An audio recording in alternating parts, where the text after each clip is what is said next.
pumapasok sa trabaho, ang aga-aga namin magising. Samantalang kapag may pasok naman, alas 7 na nga pero tamad na tamad pa rin kami bumangon.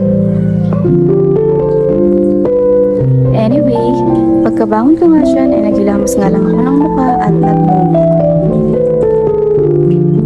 At pagkatapos ko nga siya maghilamos, dumiretso agad ako sa alkansya para maglulog. Alam niya na yun.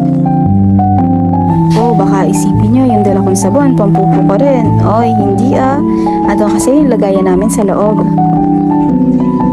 At pagkatapos nga ay nagpainit na rin ako dito ng tubig para magkape. Sa kaserola nga lang pala kami nagpapainit muna ng tubig gawa nga nang nasira yung aming heater.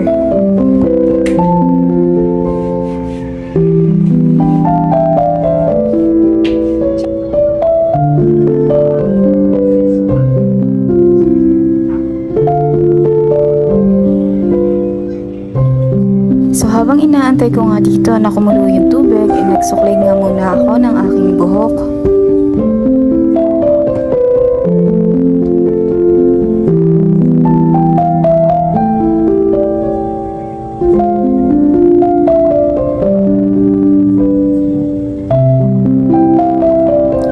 At syempre kinuha ko na nga rin dito yung salamin.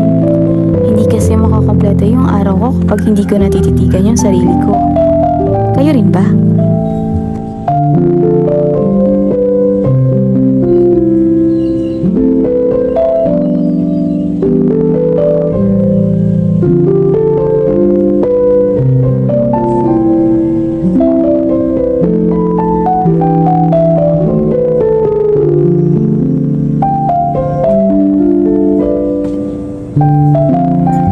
At nang kumulo na nga yung tubig, agad na nga rin ako dyan nagtimpla ng kape. Nang sa gayon, mainitan na nga ang aming tiyan.